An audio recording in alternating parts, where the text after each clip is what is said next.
भद्रं कर्णेभिः शृणुयाम देवाः भद्रं पश्येम अक्षभिर्यजत्राः स्थिरैरङ्गैर्तुष्टुवांसस्तनूभिः व्यशेम देवहितै यदायुः स्वस्ति नः इन्द्रो वृद्धश्रवाः स्वस्ति नः पूषा विश्ववेदाः स्वस्ति नः तार्क्ष्यो अरिष्टनेमिः स्वस्ति नो बृहस्पतिर्ददातु यो अन्तः प्रविश्य मम वाच इमां प्रक्षुप्तां सञ्जीवयति अखिलशक्तिधरस्वदाम्ना अन्यांष्टहस्तचरणश्रवणत्वगादीन् प्राणान् नमो भगवते पुरुषाय तुभ्यं लसतु श्रीमदानन्दतीर्थेन्दुर्नो हृदम्बरे यद्वचश्चन्द्रिका स्वान्तसन्तापं विनिकृन्तति पदवाक्यप्रमाणज्ञान् प्रणम्य शिरसा गुरून् व्याकरिष्ये यथाभूतं विष्णुतत्त्वविनिर्णयम्.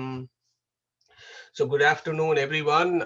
So hope you're all enjoying good sunshine outside. For those of you in the UK, and we have folks joining from India, US. We have a new member joining from Dubai, and we have Mohandas Prabhu from Hungary, who's joined us as well. So it truly feels international today. So many thanks for making the effort to join, despite the fact that the lockdown is easing in the UK.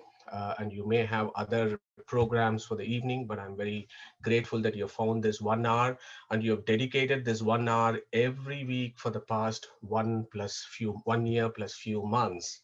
So as we make progress towards Manduka Upanishad or Mandukya Upanishad, which is part of the Atharva Veda, so today what we will do is we will finish the second Kanda of the Manduka Upanishad, following which Sudarshan ji is going to talk to us about Ramanujacharya's Jayanti. As you know, today is Ramanujacharya's Jayanti.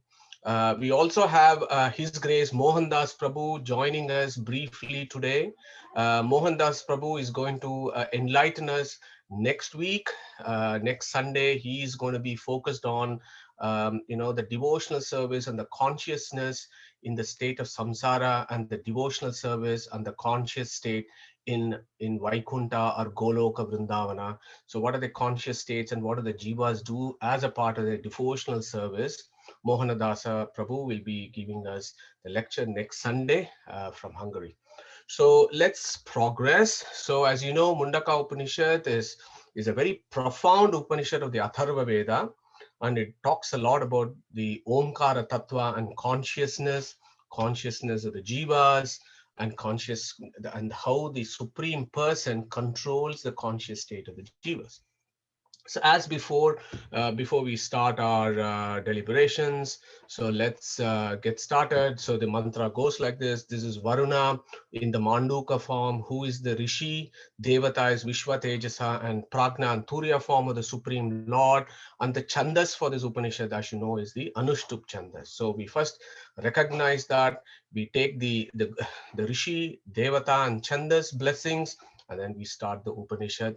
And it goes, Om iti etadaksharam idang sarvam tasya upavyakyanam bhutabhavad bhavishyaditi sarvam omkara eva yachanya trikalatitam tadapi omkara eva sarvam hi etad brahma ayamatma brahma so ayamatma chatushpat jagarati stanaha bahihi prajnaha saptangaha ekona vimshati mukaha stulabuk vaishwanaraha pratamaha padaha स्वप्नस्थानः अन्तः प्रज्ञः सप्ताङ्गः एकोनविंशतिमुखः प्रविविक्तभुक् तेजसो द्वितीयः पादः यत्र शुप्तो न कञ्चन कामं कामयते न कञ्चन स्वप्नं पश्यति तत् सुषुप्तं सुषुप्तिस्थानः एकीभूतः प्रज्ञानगण एव आनन्दमयो हि आनन्दभुक् चेतोमुखः प्राज्ञः तृतीयः पादः येष सर्वेश्वरः येष सर्वज्ञः येष अन्तर्यामी येष योनिः सर्वस्य प्रभवाप्ययो हि भूतानां न अन्तः प्रज्ञं न बहिः प्रज्ञं न उभयतः प्रज्ञं न प्रज्ञं न प्रज्ञानगणं न प्रज्ञं न अप्रज्ञं अदृष्टं अव्यवहार्यम् अग्राह्यम् अलक्षणम् अचिन्त्यम् अव्यपदेश्यम् Ek Atma Pratyayasaram Prapancha Upashamam Shantam Shivam Advaitam Chaturtam Manyante Sa Atma Savigneyaha. So these are the mantras that we have done, 7 mantras that we have covered over the last 2 months. So, a brief recap, of course. So, what we have established over the last 12 months is consciousness cannot be the symptom of a jada or a stone. Insentient things, the material things in the universe do not have a consciousness of their own. Consciousness is a symptom of the jiva. So, that is the first concept that we established, that Jiva, what is the symptom of the jivas? It is the consciousness which is the symptom of the jivas, which we established. Then we discussed that this consciousness of the jiva is not an independent consciousness. That we can understand from the state of our consciousness in our samsara. So, what do we go through in our samsara? Jagrati sthana, swapna sthanaha, and sushupti sthanaha. That is wakeful state, dream state, and dreamless sleep or sushupti. These are the 3 states that the jivas go through in samsara. And when they are awake and when they are in dream, they may be doing some actions, particularly in the waking state. They do actions. Because of that, they incur karmas. The karmic imprints on the linga sharira then determines their birth back in the material world. And they go through this cycle from birth to childhood to youth to old age, and then they die, and they go through this eternal cycles in these 3 states of consciousness of the jivas. And we established, so this conscious states of the jiva in the 3 states in samsara is totally dependent on the supreme lord. It is totally super dependent on the supreme being. We may assume that we are in control of our destinies, but unfortunately, the sad reality is we do not own anything in this world, let alone our body or the pindanda. And we have not decided where we are coming, how long we are going to spend time here, and when are we going to go somewhere else and again come back. None of these we know. But yet, the brief period of time that we spend in the Mrityu Loka, we somehow assume that we are the independent lords of this universe and that we own everything. Yeah, so that our consciousness is extremely dependent. For those of us who are mumukshus, who are in the path towards realization, that is the first thing that we need to realize, that we are nothing in this existence. We are not even a dust. We are smaller than the dust, and that we are totally dependent on a higher power.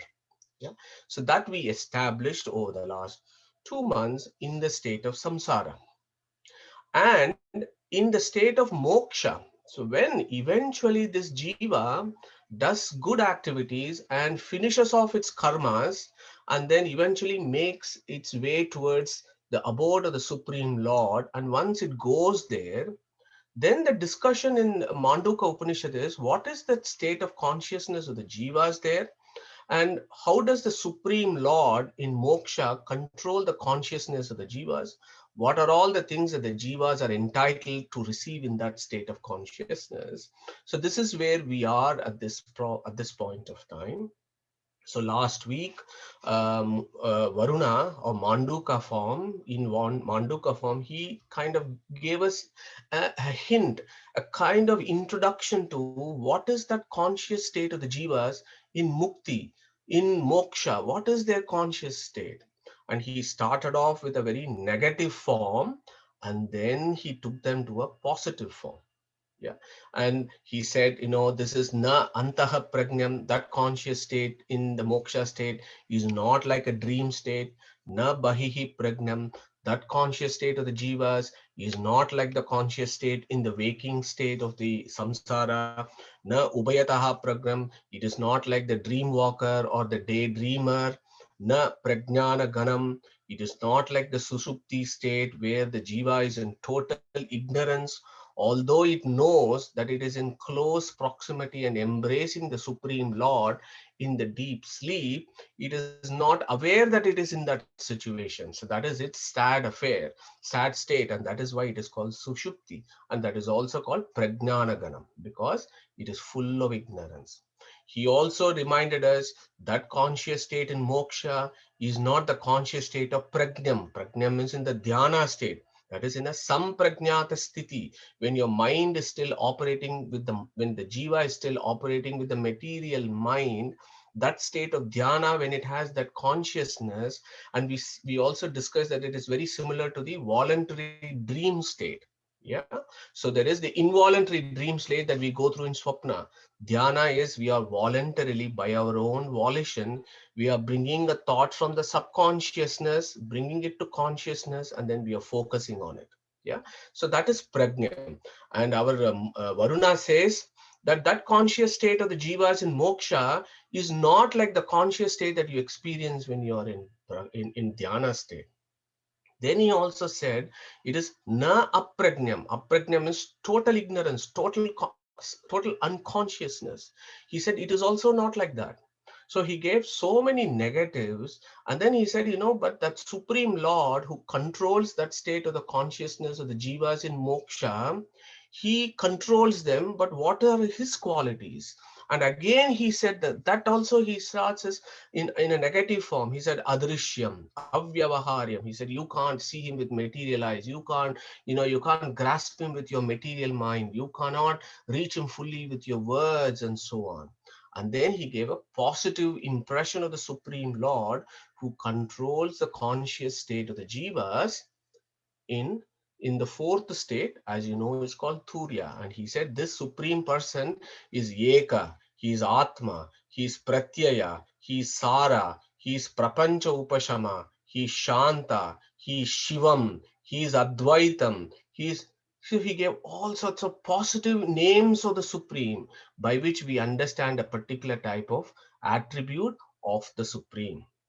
So he said, so I am Atma Chatushpat in the second mantra, and then he finishes it off in the eighth mantra, Chaturta Manyante Sa Atma Sa Vigneyaha. Okay, so this is the whole, this is a comprehensive analysis of Varuna in 8 mantras of the conscious states of the jivas and how the Supreme Lord controls the conscious states of the jivas. Okay. Now, just to take you back for a couple of weeks, and I gave you the overall structure of the Manduka Upanishad, and I said it's called 4 khandas or 4 chapters, and each chapter has got the verses, and it's got the mantras. Yeah, and the mantras, as you know, is an Anushtup Chandas. So the mantras are called Brahma Drashtra mantras. Yeah. So the main mantras is Varuna Deva is actually revealing it to us in deep contemplation as he has gone inside and he is looking at his Antaryamin or the Supreme Lord, and then he is celebrating him in these glorious verses. Now, the way the Upanishad is set is following what Varuna says. Then there are these Brahmadrashtra mantras in Anushtup Chandas. Now, for the second kanda, I told you there is only one mantra which talks about the conscious state of the jivas in moksha. And immediately what happens is our Chaturmukha, the Brahma, then comes there and talks about and he elaborates further about the fourth state of consciousness. Okay. Now, before we go on to that, to understand those Brahma Drashtra mantras, I think we need to remind ourselves of this concept of Advaita. Yeah. So I told it, and Varuna celebrated him as Shantam Shivam Advaitam. He said, Supreme Lord, you are Advaitam. Yeah, your name is Advaitam. And we clarified this. And I hope I was able to impress upon you of the fact that Advaitam, which is the name of the Supreme Lord, has got nothing to do with Mayavada. It has got absolutely nothing to do with Mayavada. It is the name of the Supreme. And I told you how the etymology of Advaita comes from Vedic Sanskrit, not colloquial Sanskrit of the last few hundred years or a couple of thousand years, but we are talking about the Vedic Sanskrit at the time of Veda Vyasa and so on. These are ancient Sanskrit, and Vedic Sanskrit, as I've told you a million times, is completely etymological, and colloquial meanings of the words of today have nothing to do with what the meaning was in the Vedic times. So in that perspective, I told you about what this Advaitam is, and I think this is important for us to understand this again for today's session, because we are going to focus on the Brahma Drashtru mantras. Yeah. So what is Chaturmukha Brahma is actually telling us about the verses that Varuna has told us. Yeah. So the first meaning of Advaitam, to understand Advaitam, we need to know what Dvaita is. So Dvaita, again, the Dvaita that is here in the Vedic Sanskrit has got nothing to do with Dvaita or the Tattvavada of Madhvacharya. They are different. So here Dvaita means Dvi. So here Dvaita means difference. Advaita means non-difference. So one approach to Advaitam of what Varuna is telling us essentially means, for mundane human beings like us, our body and us as jivas are different. We are different and our bodies are different. So that is why it is Advaita for us. Whereas for the Supreme Lord, he is Advaita because there is no difference between him and his body parts, his activities, his everything is the same. Yeah. So there is complete non-difference of the Supreme Lord, and that is why he is called Advaita of the Vedic times. And again, nothing to do with Mayavada. Okay. So again, there we touched upon last week saying that the Supreme Lord is Mula Rupa, Vyuha, Avatara, Amsha, Avesha, Vibhuti. They are all non-different from the Mula Rupas in the sense that they are all of Jnananandamaya Swarupa. Okay. Even as our Antaryamin inside the Jivas, he is there as our Bimba or Antaryamin. That form also is non-different from the Vyuha, Avatara, Amsha, Avesha, Vibhuti Rupas. Okay. And the Brihadaranyaka Upanishad, as you know, talks a lot about Purnamadaha, Purnamidam, Purnad, Purnam Mudachyate, Purnasya Purnam, Adaya Purnam Eva Avashishyate. So these are all profound verses of Brihadaranyaka Upanishad talking about the non-difference of different forms. They are all infinite. Vyuha form is infinite, Avatara forms is infinite, Amsha, Avesha, Vibhuti form is infinite, our Antaryami is infinite. That is why he is celebrated as Purna in the Vedas. Yeah. And again, when we are talking about Manduka Upanishad, we also spoke about Brahma Sutra, third Adhyaya, we said Nastanatopi, Parasya, Ubayalingam, Sarvatrahi. And we said how the three states of Tejas, Vaishwa, Tejasa, and Prajna form of the Supreme in the Pindanda are non-different from each other. So all these concepts lead us to this one simple fact that the Supreme Lord is called Advaita because he and his attributes and his parts, whatever you want to think about him, is non-different from himself. Yeah. So this is an important concept of Vedanta. And this is what Advaita means. It has nothing to do, I stress again and again, this has got nothing to do with Mayavada. That is not what Varuna has got in mind. In the prakarana or the contextual relevance itself is very clear, as you know. Varuna is a soul, and he's talking about his Antaryami, who is the super soul. Yeah. So, and again, I want to remind you about this Katha Upanishad, and we have dealt with before. And Katha Upanishad again of Krishna Yajurveda tells us, he who thinks that the Supreme Lord and his attributes and his actions, his avatara forms, amsha forms, avesha forms, vibhuti forms, etc. are different. He who thinks so, yad udakam durge vrishtam parvateshu vidhavati, evam dharman prutak pashyaha taneva anuvidhavati. Yama's Yama's instruction is very clear. He who thinks like that about the Supreme Lord will fall down very rapidly, like how water falls down from a mountain down to the plains, and when there is a rain, the water flows down very rapidly. Like that, he falls down into the material platform, is what Yama is telling Nachiketa. So these are important concepts for us to remember about Advaita from what Varuna is telling us. The second contextual relevance of Advaita, and I told you about that, is Dvaita comes from the etymology of that is Dvi Ita. Dvi means two. Ita means jnana. So what does that mean? Essentially what it means, if an object is something, but we know it as something else, then that is called Dvaita. So that is a false notion. So which is also, as you know, is called Ayatartha Jnana or Viparita Jnana. False notion. That is called Dvaita. Again, nothing to do with Tattvavada or Dvaita of Madhvacharya, for example. Now, Advaita then means he who does not have false notion, he who has perfect knowledge, he who has absolute knowledge, he who removes that false notions of the jivas and gives true knowledge to the jivas is called Advaita. Okay, so this is what Varuna wants us to think about when we think about Dvaita and Advaita. Okay. After all, he is the one, the Supreme Lord is the one who gives us ignorance, and he is the one who removes the ignorance and gives us true knowledge. And we have empty number of scriptures who talk about that. Svetashvatara Upanishad, for example, clearly says samsara moksha sthiti bandha hetuhu. Bandha is due to ignorance. He is the one, he removes the bandha also. Skanda Purana, that also gives a clear indication. Bandako bhavapashena bhavapachascha mochakaha kaivalyadaha param brahma Vishnur eva sanatanaha. Bandako bhavachapashena. He is the one who has chained us with ignorance in this samsara. He is the guy who is to remove this chain and takes us to moksha, and that supreme being is Vishnu. Yeah. And then again in Gita 15:15, there is this verse. So maybe I'll take a pause for a minute. Can I get one of our friends to recite 15th verse of 15th chapter, please, which is also is talking about the same thing. Who is going to go there to recite that? Can I pick on someone? Neetaji, do you want to do this, please? Yes, Mother. Yeah.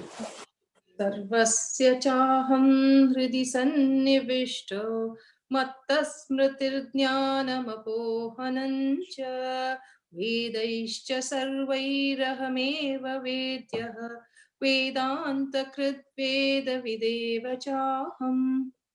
Thank you, Neetaji. So the first half of the 15th verse is important. Sarvasya cha aham hridi sannivishtaha. I am inside that cave in the heart. That we know what that cave is. Mattaha smritir jnanam apohanam. Okay, so he says, I give them knowledge, I give them memory, I also give them apohanam. I also give them ignorance. So he is a guy who does everything for them. Yeah, for us, the jivas. So he is the one who gives us Dvaita, and he removes that Dvaita, and removes and gives us true knowledge. That is why he is called Advaita. So we dwelt over this quite a bit last week, and I think it's important for us to remember this when Dvaita and Advaita comes in the Upanishads, because what they mean on most occasions is this: nothing to do with the Mayavada. So sometimes I'm quite amused when folks pluck those words from the Upanishads and say, look, this is Mayavada. It just does not work like that. The scholarship around Upanishads and Vedas don't work like that. You need to know the prakarana, and we have dealt with so many times prakarana, etymology, tatparya lingas, upakrama, upasamhara, upajivya, upajivaka, savakasha, niravakasha. There are all those rules of interpretation that should be used to understand the Shrutis, not just pluck words and say, look, my philosophy is supported by this. That is not how Vedanta works. So, to summarize this slide, Dvaita means false notion in this context. Advaita means true knowledge. And also, the person who gives the true knowledge is also called Advaita. So, hold on to that thought. Now, here is another summary slide. So when you look at the bird's eye view of what Varuna has said so far, he's actually celebrated the Supreme not only as Omkara, Akshara, Sarvaha, he's also celebrated him as Vaishva, Tejasa, Prajna, Turya. And then he now celebrates in the fourth stage, he celebrates him as Advaita. And we know that that person who controls the conscious states of the jivas in moksha is called Vasudeva. And we looked at the etymology of what Vasudeva is last week. So go back and revise that. What Vasudeva, why is he called Vasudeva as a supreme Lord who controls the conscious states of the Jiva? He's also called Shantam, Shivam. Yeah, and we also said how the four Vyuha forms, Aniruddha, Pradyumna, Sankarshana, and Vasudeva, they're all synonymous. And when you hear these sounds about the Lord, then you need to remind yourself as to what they do to the jivas in what states of consciousness. Okay, so once we have understood this background, then we make an approach to what Chaturmukha Brahma is telling us. So as I said, this is the second kanda of Mundaka Upanishad, which has got only one mantra, but it has got 9 Brahmadrashtra mantras in Anushtup Chandas. Yeah. So the first, we will take a few verses and touch upon it. So look at the first verse. Now here, this itself is interesting, and I want to spend a minute talking about this. So whenever in the Upanishads this thing comes, some new chapter or somebody is saying something, you say Atra ete shloka bhavanti. Okay. So then you know that Chaturmukha's verses are starting now. Yeah. Now shloka is important. What does shloka actually mean? Shloka is another name for Anushtup Chandas. Okay, Anushtup Chandas is also called shloka. So many places where you see shloka, if you count the number of syllables, they will be in Anushtup Chandas. So you can do your own research and homework on that. So when he says Atra ete shloka bhavati, which means Chaturmukha Brahma is now going to give us these mantras in Anushtup Chandas. So what is the first mantra there? Nivrittehe sarvadukkanam ishanaha pramukyayaha prabhuhu avyayaha Advaitaha Sarvabhavanam Devaha Turyaha Vibhuhu Smritaha. So there last week we looked at this word Ishanaha, which means the controller. Yeah. And we established that Ishanaha is the supreme Lord, who is Vishnu himself, who is the Ishanaha. Okay. Now what does he do? He controls everything and then he removes that ignorance. So at this point, it probably is useful for us to remind ourselves of the verse in Mundaka Upanishad or Atharvana Upanishad as it's called, which is also part of the Atharva Veda. And again, our famous birds are back and we know these verses by heart now.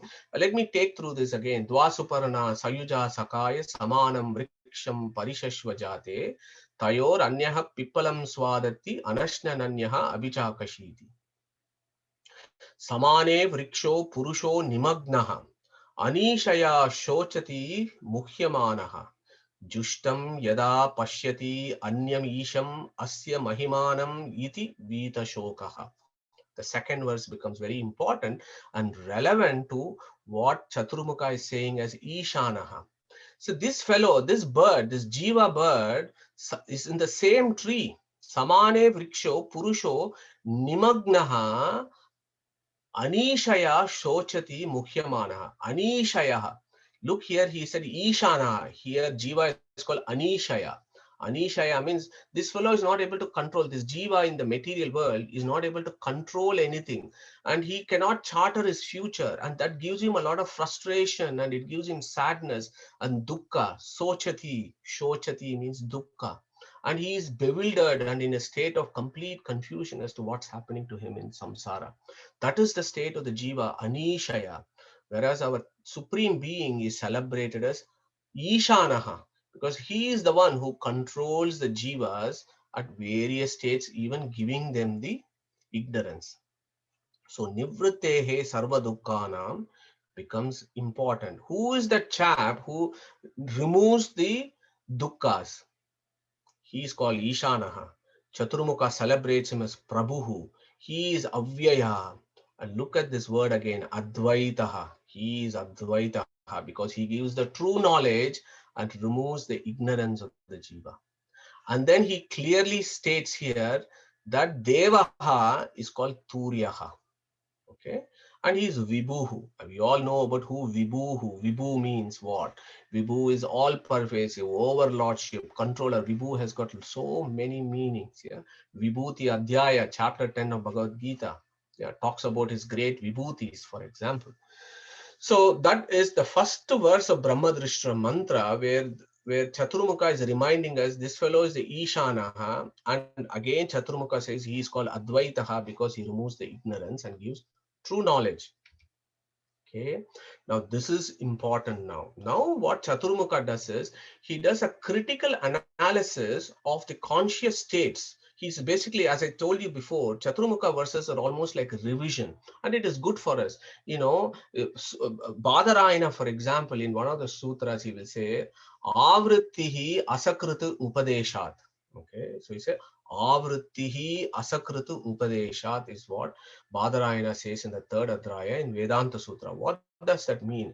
Avrittihi means revise, read again and again and again, ruminate, understand the same concepts again and again, nail it in your brain, in your memory shell. Then you will constantly, then only you will be able to do proper manana. And that is what we are doing today. And that is what Chaturmukha Brahma, by saying these Brahmadrishta mantras, want us to ruminate. Avrittihi asakrita upadeshat.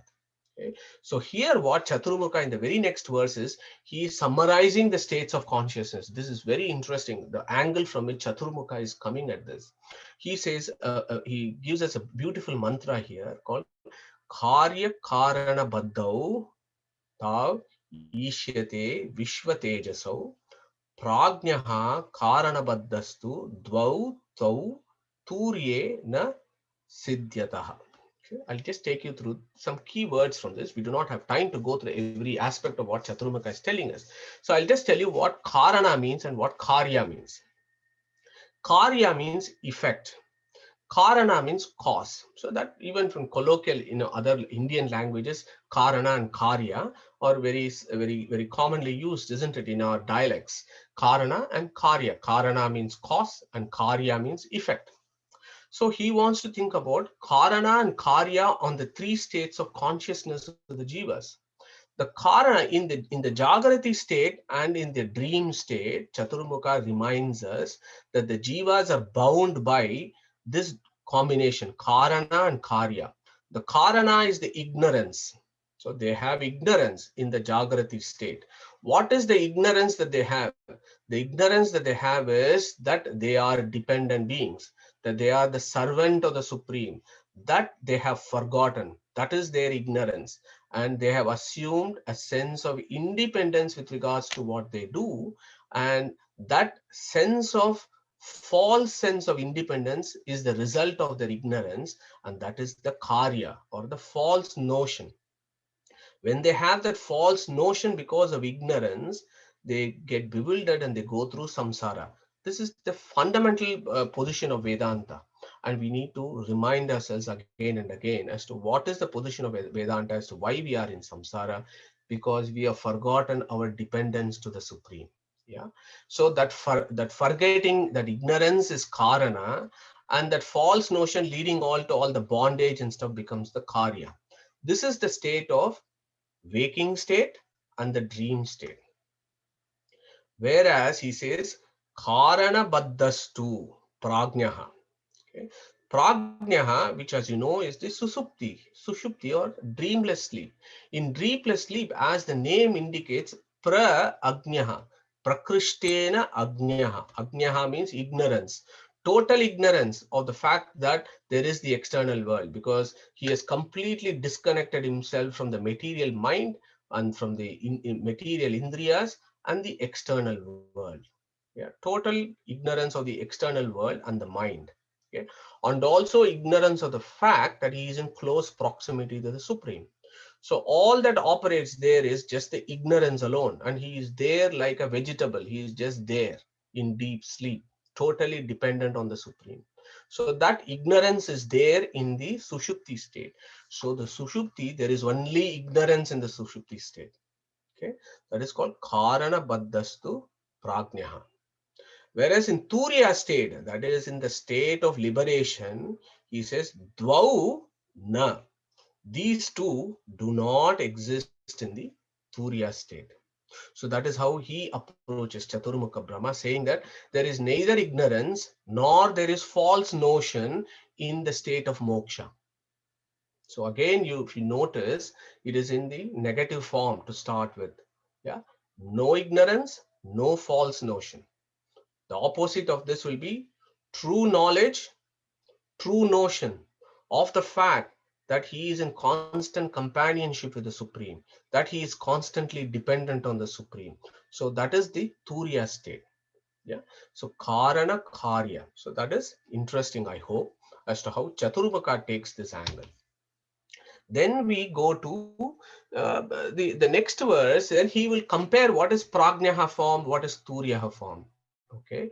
In the Prajnaha, as you know, is the Sushupti form, he will say na Atmanam, na Paramshta eva, na Satyam, na Picha Anrutam, na Kinchana Samveti. So this is, we know this. So it's good to remind ourselves. Na Atmanam, he does not even know that he is in close proximity. Na Paramshta eva, not the external world. Na Satyam, what is real, he would not know in the dreamless state. Na Apicha Anrutam. Anrutam means false. Rutam and Anrutam have got so many meanings in Vedic Sanskrit, but one meaning here is false, untruth. He does not know what is false. He does not know what is true. He does not know the external world. He does not even know that he is there in close proximity with this, with the Supreme. That is the state of Prajnaha. Whereas Turiyaha, or the state in moksha, is Tat Sarvadrik Sada. So Drik means consciousness. Sada means always. Okay. That Sarva, you know, that Sarva Drik, that Sarva is there, no, that person, supreme conscious being, he is always conscious of the constant companionship with the supreme being always. That is the definition of the Turiya state. Yeah. And then he would say Dvaitasya Agrahanam. Okay. So again, in both states, so what is the similarity? Now he has given us a difference between both states, but he needs to say at least what is the similarity. Okay. One similarity he will say is Dvaitasya Agrahanam. Okay, this is interesting. Agrahana means grasping. Yeah, grasping to know of ignorance. Okay, so in the prajna state, although the jivas are in ignorance, they do not know at that point that they are actually in ignorance. Whereas in Turiya, there is absolutely no ignorance. Okay, think about that a bit more. Now, and then he goes on to say prajnaha Turiyaha. So bija nidra ayutaha. Nidra means ignorance, and in Turiya state there is no ignorance. So constantly Chaturmukha is telling us that even in the waking state, dream state, and in the Sushupti state, there is always a play of ignorance. There is always this ignorance and the false notion that is plaguing this jiva in the state of samsara. And he is reminding us, but in the state of moksha, there is no ignorance. Okay, and there is true knowledge and the true association with the Supreme. Okay, so we move on to the next verse. So this is important. Now the question is, as I told you, there is ignorance all the time in the samsara. Okay, so the key question then is, why is there ignorance and samsara in the first place? Okay, if the supreme being, and we have dealt with this in our journey of soul several months ago, we're just putting it back here and taking it in context with Mundaka Upanishad, Mandukya Upanishad. So we need to ask this question, why is there ignorance and samsara in the first place? Yeah. And again, Chaturmukha gives us the answer there. Anadi mayaya shuptaha yada jivaha prabudyate ajam anidram aswapnam advaitam buddhyate tada. Okay. So this is a very, very famous verse in Vedanta. So if there are one or two verses of Mandukya Upanishad that you want to memorize, this is one of those kind of famous verses, which has been the key verse for polemics of philosophical argumentation between various schools of Vedanta, the realistic, the nihilistic, the monistic. The various schools have debated on this particular verse from Chaturmukha Brahma. Anadi mayaya shuptaha yada jivaha prabudyate ajam anidram aswapnam advaitam buddhyate tada. So what does that mean? So let us remind ourselves, Mayaya, what is Maya meaning? Okay, what is the meaning of Maya? Okay, that is the first step to understand what is it that Chaturmukha is telling us here to explain why there is ignorance and samsara in the first place. Okay, for that we need to know what Maya means. And I've listed this for you before. Maya, the word Maya in Vedic Sanskrit, not colloquial Sanskrit, in Vedic Sanskrit would mean intelligence, knowledge, will, Mahima or greatness, Mahamaya, Chetana Prakriti, Mohini, Prakriti, as I said, Chetana Prakriti, ignorance, illusion. There are so many meanings of Maya. Skanda Smriti actually gives a definition, and that is what I put it here. Yeah. So Maya has got so many meanings. So again, we have to use prakarana or contextual relevance to understand what does Anadi Maya means. Anadi means what? Anadi means from time immemorial. Okay, Anadi, from eternally. Eternally there is Maya. Okay, that is why there is ignorance and samsara is what he's saying. So what does that mean? We need to go deeper than that. So one meaning of Maya, I told you, is Prakriti. Okay. Now here is an important concept of Vedanta. We know there is the Jiva, and we know inside the Jiva is the Antaryamin. The Jivas have eternally been covered by what is called as the Linga Sharira, which is a material sheath. A subtle material sheath covers the Jiva, and it has done so eternally. Even in the complete dissolution, in the pralaya state, when the jivas are in suspended animation, they have the linga sharira that covers them. Always. Eternally they've had it. There was never a point that jivas did not have this linga sharira. The linga sharira, as you know, goes only in moksha. So one view there is what Chaturmukha is telling is Anadi Mayaya, these jivas have eternally been covered by this prakriti or matter. Okay. Anadi Mayaya Shuptaha. Because they have been covered by this material matter, they are in Shuptaha. Shupta means sleep. Yeah. There are two forms of sleep, Swapna and Sushupti. Both of them together form the Shupta. Now, what happens in Shushupti? We said Ajnana. And what happens in Swapna and Jagrati state? Viparita Jnana is the Karana, Karya. The effect of Ajnana is seen in Jagrati Sthana and Swapna Sthana, which is Viparita Jnana. So what Chaturmukha is actually saying is these souls have been eternally covered by the Linga Sharira or the material sheets, which causes them their Ajnana and Viparita Jnana. Okay, and we have done it in Gita chapter 15 in other places that Chetana Prakriti plays an important role there of actually enabling that to happen as well. Okay. Now, why should it happen if the Supreme Lord is so gracious and he is so good? Why should he cover these jivas with Linga Sharira and ask them to go through samsara? If he is so good, he could not have done that in the first place. He could have just made them pristine and pure and be in moksha forever. They need not have come into samsara. The answer again is Anadi Mayaya. So there, Mayaya means will, Icha. That is his Satya Sankalpa or Icha or the will. That is the Supreme's will, that this is how the souls have to go through samsara, work out their salvation and go back to moksha. Okay. So, yada jivaha prabudyate, when the jiva awakes, when it awakes with knowledge, what kind of knowledge? The knowledge also for the jivas to happen needs maya, which means grace. You still needs his grace, the divine grace. Even for us to get the knowledge, we need divine grace, and we have dealt with that. So that grace is required for the jivas to awake. And how does that grace happen? When you know him, the supreme being as Ajam, unborn. We are born again and again with the Linga Sharira, whereas this guy is never born, he is Ajam. And look at the other word, Anidram. Yeah. You can colloquially say that the Supreme Lord never sleeps. Actually, he never sleeps. He's always there, Antaryami, looking after us. But there, Nidram means Ajnana. Yeah, Shukti, as I said, is Ajnana. So Nidram, Anidram. This guy has got no ignorance. He is Jnanananda Swarupa. Yeah, Aswapnam. He doesn't have Viparita Jnana. He doesn't have false knowledge. He is always with true knowledge.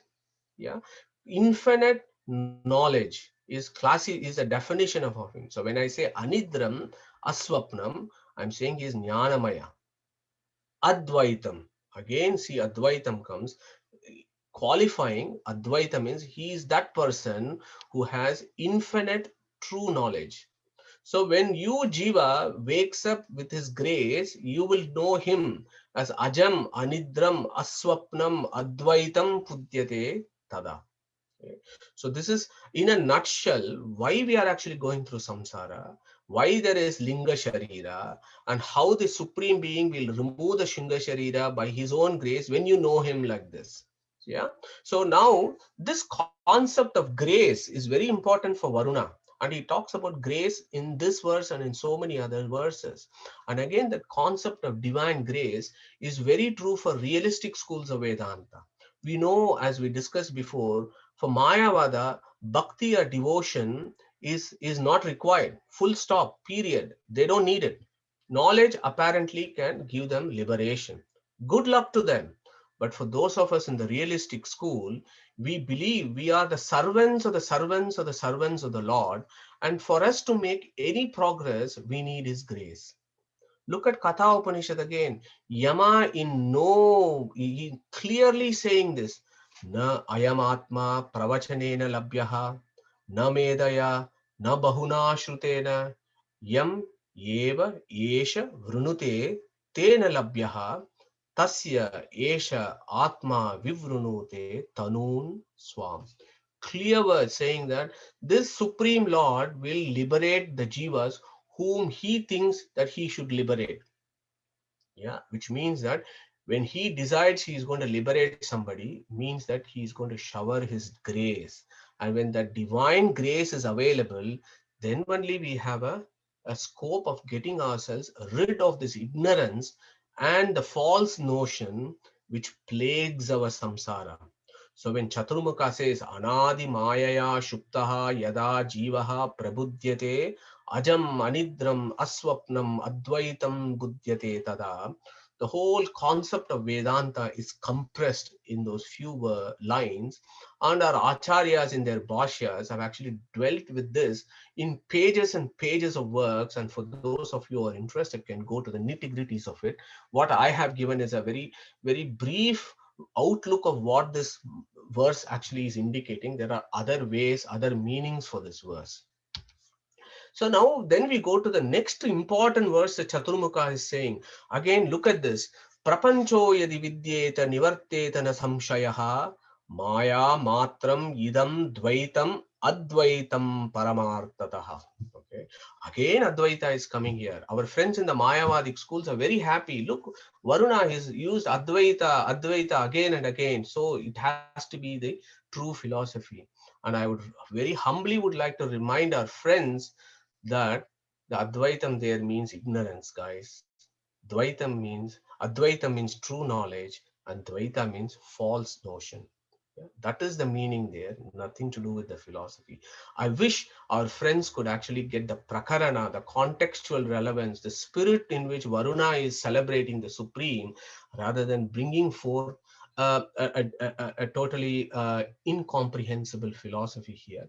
Nevertheless, this verse is an important verse for them, but actually the meaning of this is entirely different. And I would like to illustrate this within the next few minutes. So again, here he's saying Maya Matram. So now you have to take Maya and Matram. Maya means what? You have to look at all these meanings. So here one meaning is Brahman's Icha, that is his desire, his Sankalpa.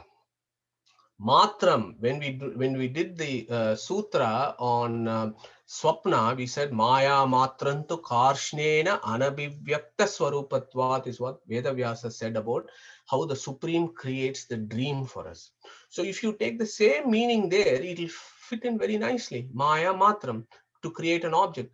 Matram also means Nimittam. Nimitta means the efficient cause. Okay, so by God's Icha, by His divine will, as an efficient cause is the meaning there for Maya Matram.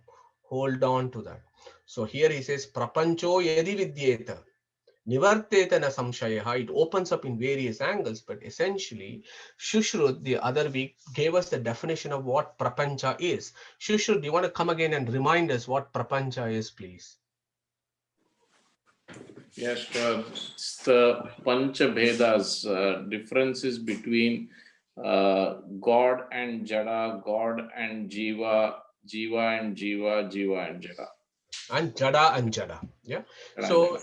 So those are the five. So Panchabhutas is one aspect of Prapancha, but the fivefold difference is really what Prapancha means. Pancha Vido Bedaha Prapanchaha. Okay.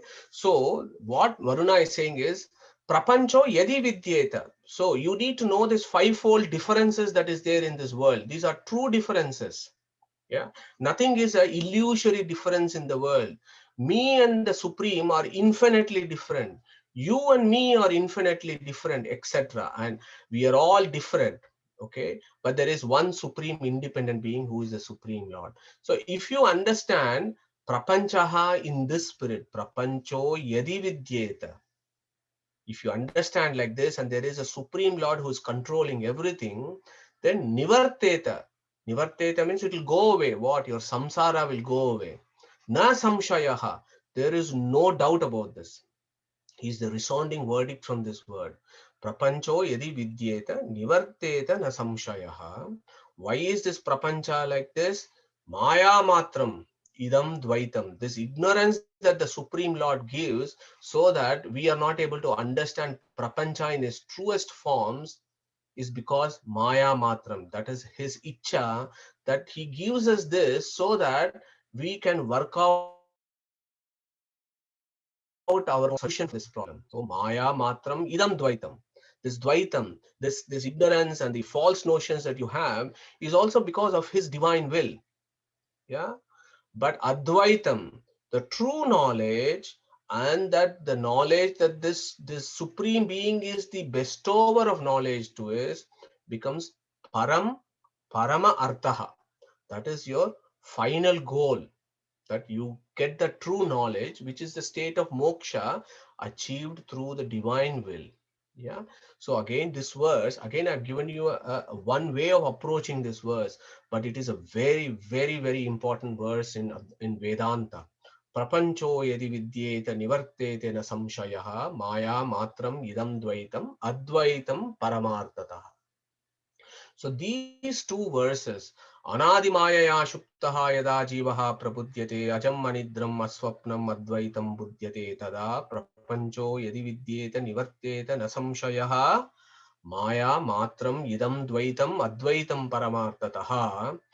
They have an entirely different meaning. When you actually look at etymology, and when you look at the contextual relevance, and when you use all the rules of interpretation, these two verses have got nothing to do with Mayavada.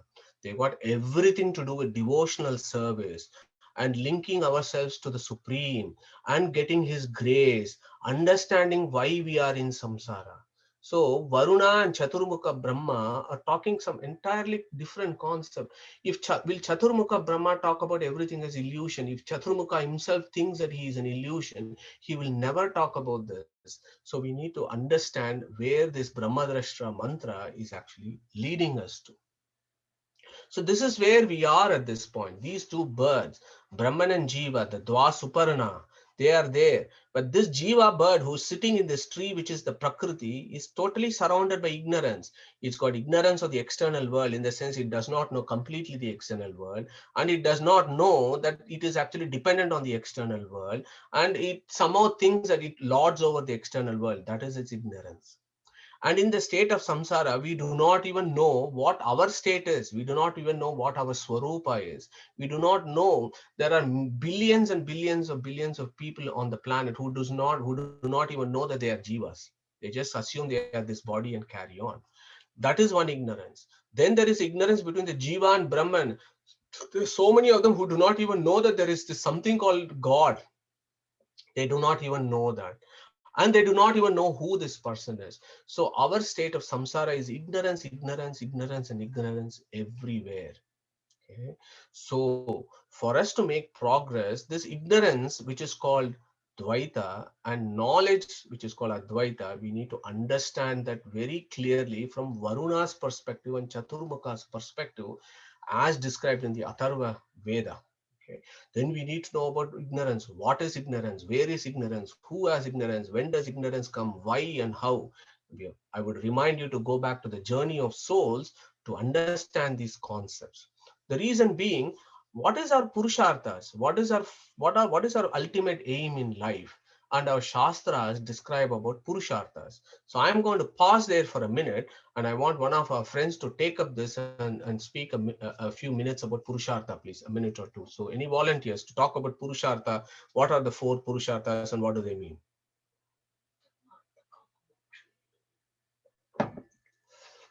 Any volunteers? You've all gone quiet. Dharma, Artha, Kama, Moksha. Yeah, thank you, Sudarshan. So Dharma, Artha, Kama, Moksha is the Purusharthas. Those are all the four things that we as Jivas need, and we do this. Dharma, Artha, and Kama, we do it all the time in our material platform. In our samsara, we are constantly doing only this. We have a desire for something, we do some duties, we gain some properties, whatever, and we are going through this cycle. In a work called Vishnu Tattva Nirnaya, Acharya Madhva will say, Mokshohi Sarva Purushartha Uttamaha. Okay. Among all these Purusharthas, Moksha is the highest form of Purushartha. Why? There are two evidences for that. Internal, the evidence in Mahabharata and Balaveya Shruti, which basically says, look, Dharma, Artha, Kama that you do in samsara is very transitory. It's impermanent. Whereas Moksha is a permanent Purushartha. That is why it is the highest Purushartha. It is a simple answer to that. So we are all craving for this Purusharthas.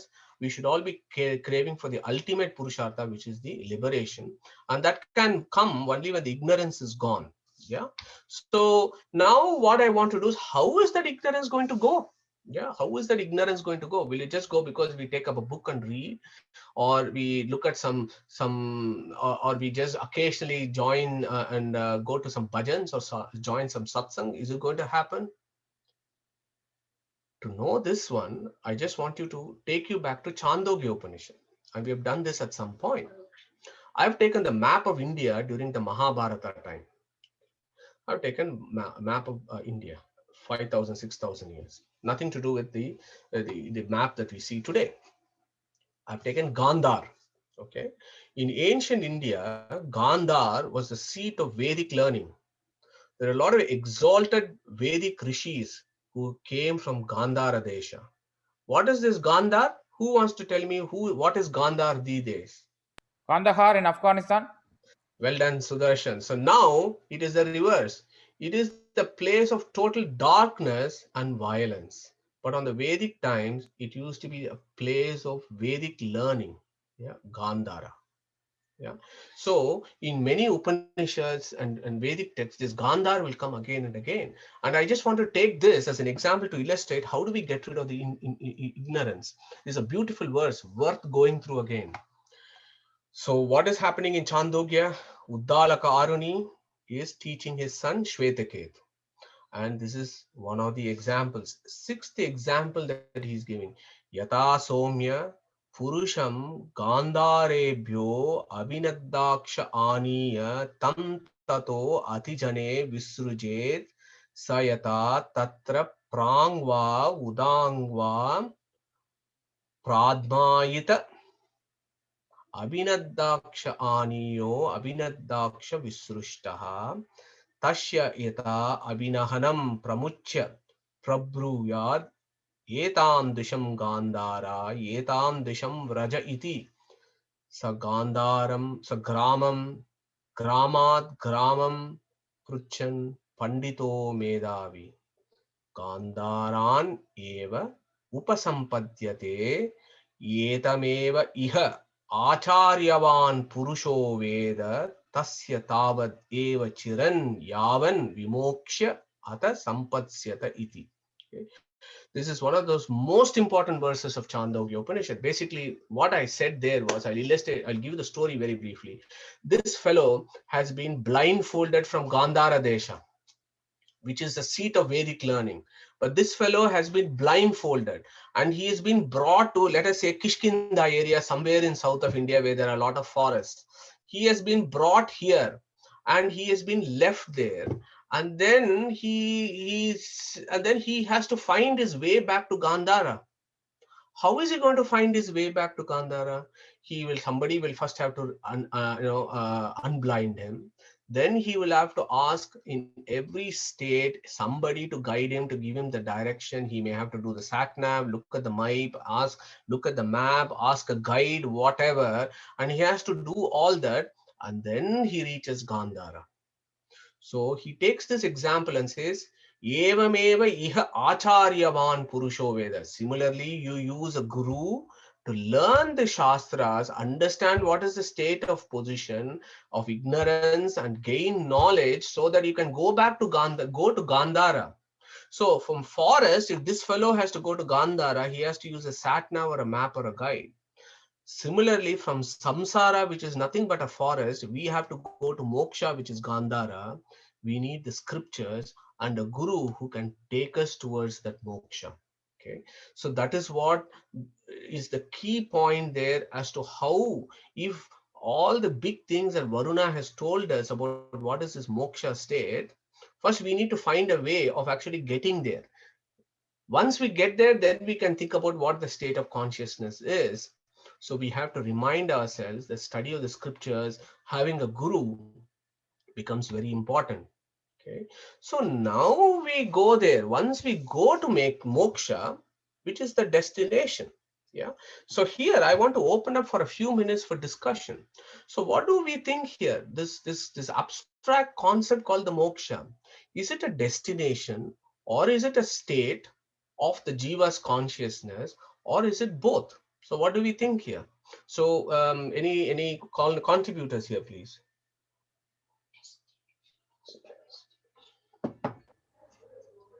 Harish.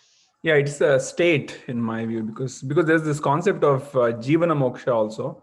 So it is, I guess, possible to have that, in this plane of existence. Okay, thank you, Harish. Anybody else has a different view? Yes, I number think 2. that it is both, isn't it? Because we are trying to go to moksha, so it is a destination, or our purushartha. So that is a journey towards moksha. And Thank you. then the consciousness that you experience in moksha is a state. Yeah. Thank you, Deval. Excellent. Pragnesh? I think it could be both. Yeah. Thank you for all three contributors. I agree with all of you, and I think the view there is it is both. So Harish, it's both a destination and a state as per our scriptures. Yeah. So now the destination, which is a non-material destination, and a state which is a non-material state. Okay. So this is such an abstract thing that our Indian philosophers have actually been thinking about these problems for thousands of years. So what I have done here is, instead of going to the specifics, I just want to open up your interest to go and do your own research in various Indian philosophies and what views they have. I'll take you through in the next 2-3 minutes. So Indian philosophies, as you know, broadly is Astika or Nastika. So Astika means that which is based on the Vedas. Nastikas are the ones that are not based on the Vedas. Okay, so let's do the Nastika ones first. So the first one, the Nastika, is the Charvakas, the materialists like you and me, who are going through this world at this point of time. What does the Charvaka state? The Charvakas are very clear. They said, look, this world is real, but the consciousness is a mixing up of all the material things that is there. So there is nothing called the Jiva, there is nothing called the God. There are the real material things. They mix up and form a soup that forms the body, and that mixing up of the soup becomes the brain, and that becomes the mind, and then you feel consciousness. So that is all is the Charvaka view. At least they are better than some other schools. At least they have accepted that the world out there is real and matter is real. Yeah, for that, up to that extent, I think I'll give a few brownie points to them. But according to them, there is no moksha. There is nothing called as a state of liberation. You are here, you live once, you enjoy, and then you finish. Afterwards, gone, nothing left. That is it, you're finished. That is Charvaka view. That's like a modern science, isn't it? Modern science. That is modern science. Yeah, absolutely. So that is Charvaka view. Then on the other end, you have the Buddhism. Okay? Buddhism is no different from Charvaka. The only thing is, in Buddhism, the material world is an illusion Yeah, and the illusory combination of this illusory material world, the panchaskandhas as it's called, somehow becomes the world, the body, and the consciousness is just a mixing up of these illusory things that are existing momentarily. Okay, that is Buddhism, the modern day Buddhism. And again, there is nothing called liberation or moksha there. So once you are finished, yeah, once the illusory things are gone, then you reach a state of mahasunyata, as it's called. Mahasunyata means the big complete emptiness. Yeah, God only knows what it is, but the big complete emptiness is called mahasunyata, which is the liberation, where again it is a big zero. It is nothing. So it is similar to Charvaka in that view.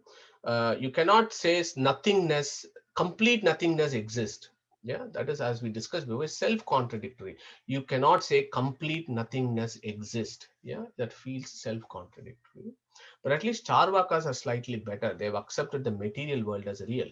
But our Buddhist friends feel material world is an illusion. Okay. Now, in between those, What about Buddhism saying about rebirth? so these are all interesting concepts, karma, rebirth, and all that. Everything is illusory. There is no reality to it. So the concepts are there, Sudarshan, but epistemologically and ontologically, they do not have the kind of approach that the Vedantists have. Yeah. So as I said before, everybody is entitled for their views of how they view the world, but that is the Buddhist view. So even the karma is illusion. Even the reincarnation, I don't know how an illusionary things can reincarnate. I can't figure it out. But that is You their said, view. Madhu, you said about something about the original Buddhism saying something different and Yeah. the So yeah. Buddhism. So that one probably for another day. Oh, okay. That's The fine. Vishnu Avatara. What was his philosophy? Buddha as Vishnu's Avatara. That is different. We are talking about the Mahayana, Vijnanavada, Theravada, and all those kind of various strands of Buddhism that exist. Okay. So those are the two extremes, and in between you have the Jainism. Jainism, as you know, is Nastika because it doesn't take evidence from the Vedas. It's a very ancient philosophy. It's been there all along. And there have been a lot of discussions and argumentation between Vedantic philosophers and Jain philosophers, for example. But here is the take of Jainist philosophy. World is real. Souls are real. There is no God. There is only souls. They are real. The world is real. The moksha from a Jain's perspective is eternal flight of the jivas. There is no destination for the jivas that they go and stay there in bliss, whatever. It is an eternal flight of a bird. That is the comparison. It is just, they're just flying. That is their moksha. Their state of liberation is they've separated themselves from samsara and they're constantly flying and having a good time flying with no destination. So that is the Jain view. I hope you find that interesting from Nastika schools.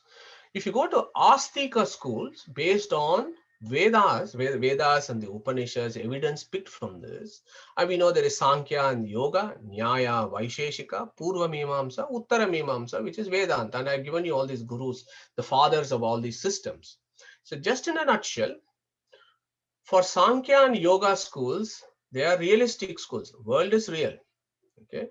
In Nirishwara Sankhya, there is no God. Whereas in Sa Ishwara Sankhya, there is this guy called God who has some role to play. But in both these schools, they accept the jivas. They're called purushas. But the state of liberation in these schools is eradication of suffering alone. Okay. There is no positive experience of bliss in moksha. Yeah. Similarly, Nyaya and Vaiseshika, they are also realistic schools. They accept everything is real and existing. And for them again, moksha means it is just the negation of suffering, but not a positive experience of bliss. If you look at a Purva Mimamsa, the ritualists who just do yajnas, for them, who cares about moksha? Let me do a fire sacrifice, let me go to Swarga and enjoy, come back again and do the same thing. Yeah. So they are very happy with their ritualistic behavior and the pleasure they get out of this. If you come to Vedanta, then it becomes even more interesting. So in Vedanta, you have Mayavada, which is nowadays called Advaita. Then you have Visishta Advaita. Then you have Tattvavada. There are three strands primarily, and there are other offshoots, as you know. So if you look at Vishishta, let's talk about Mayavada first. In Mayavada, we know that the world is not real, is unreal. Jivas are unreal. Jivas are the same as Brahman, but Brahman is nirguna, qualityless. Yeah.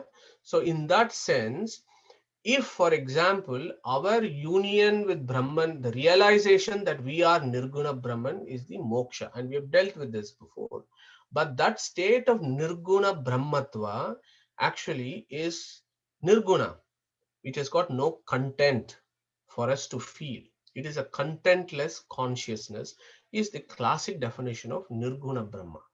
And if we are Nirguna Brahma, you're looking at a contentless consciousness. Okay. In that sense, the strain of Mahasunyata and Nirguna Brahman are very similar. Yeah, and there are a lot of similarities when you study this. When you study these philosophies, very similar to Buddhism is the Mayavada. For example, Mahasunyata is very similar to Nirguna Brahman.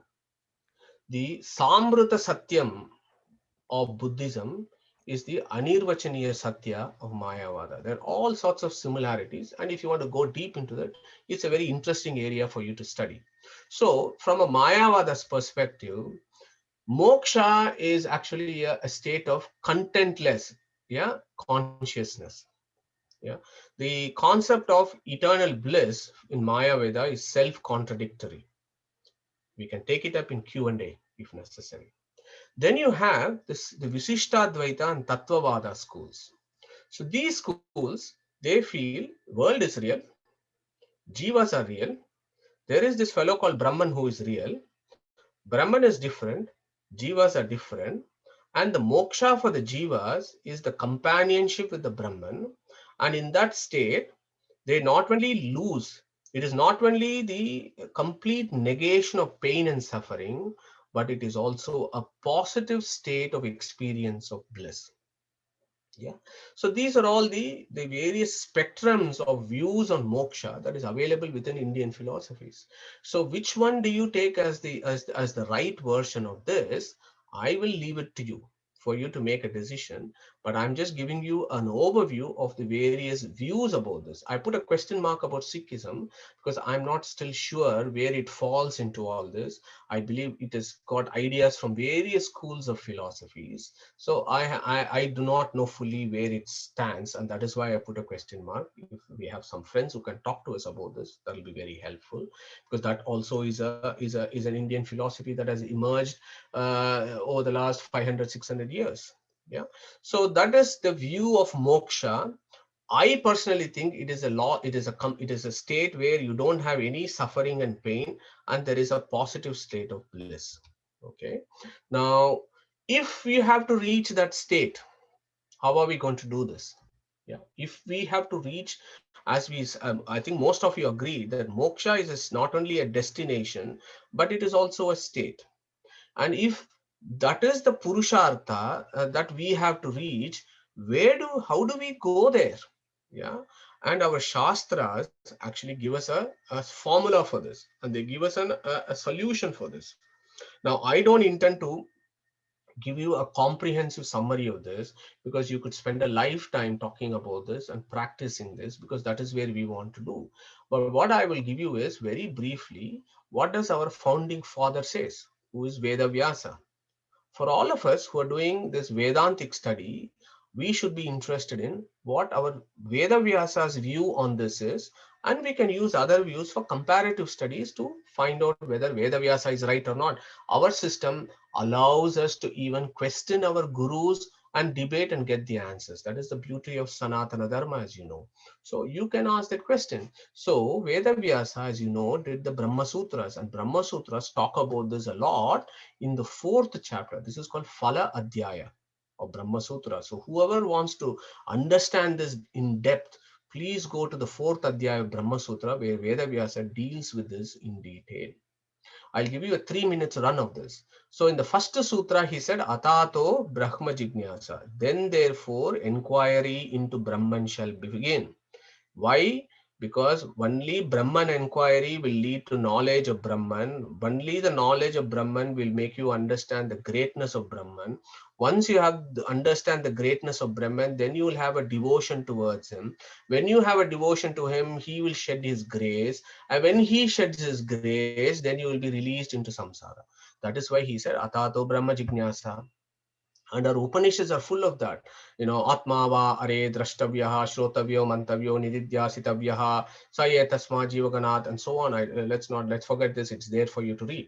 So our Shastras will say you have to study the scriptures and know about this person and then get his grace. And when you get this grace, Vedavyasa says that you reach a state called aparoksha jnana. Aparoksha jnana is a state where the jiva will actually see its antaryamin. Okay, so that state is called aparoksha jnana. So Harish was talking about jivan mukti, jivan moksha. So Harish, that is the state that Vedavyasa talks about. What you are saying, jivan mukti or jivan moksha, is equivalent to aparoksha jnana of Vedavyasa, where the soul is able to see the antaryamin briefly in the state of samsara. Okay, so that aparoksha jnani is the first state.